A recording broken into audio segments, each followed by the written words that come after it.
नमस्कार मित्रांनो, मी तुकाराम सुरनर जे आर आणि योजना या युट्यूब चॅनलमध्ये आपल्या सर्वांचं स्वागत आहे. आजच्या व्हिडिओमध्ये एक अत्यंत महत्त्वाची माहिती आपण पाहणार आहोत. ती म्हणजे जे काही सद्यस्थितीला जर पाहिलं तर संपूर्ण राज्यामध्ये जे काही मतदार याद्यांचं SIR म्हणजे म्हणजे जी काही मतदार यादी आहे ती पुनर्परीक्षण म्हणजे जी काही मतदार यादीची असेल ते फेर तपासणी सुरू आहे.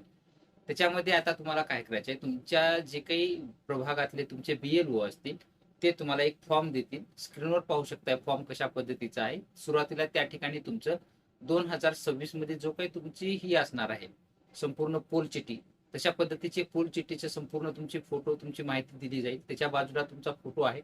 फोटोच्या बाजूला तुम्हाला एक तुमचा अद्ययावत म्हणजे सध्याचा फोटो एक चिटकवायचा आहे.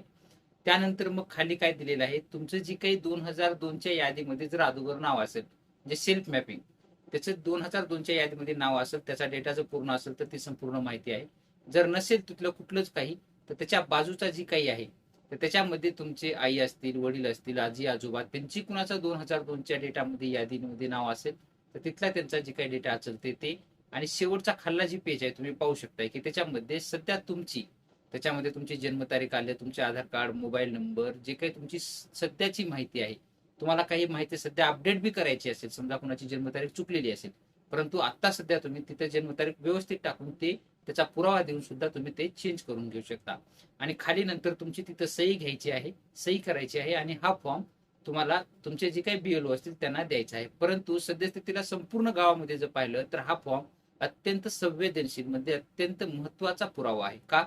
तुमच्या आधारमध्ये जरी तुम्हाला काही चेंजेस करावे लागतील तर त्यावेळेस तुम्हाला मतदान कार्ड प्रूफ मागितला जातो. तुम्हाला आधारमध्ये जन्मतारीख चेंज करायची असेल तर मतदान कार्डचा पुरावा तुम्हाला मागितला जातो. म्हणूनच हे मतदान कार्ड एकदम अत्यंत महत्वाचं कार्ड आहे तुमचं. त्याच्यासाठी आत्ता कागदी देत असताना तुम्ही व्यवस्थित माहिती द्यायची आहे. सद्यस्थितीला तुम्हाला तुमचे BLO काय सांगतील की फक्त तुम्हाला फॉर्म देतील, फॉर्मवर तुमचा देवात फोटो चिटकावा आणि त्या फॉर्मवर फक्त सही करा.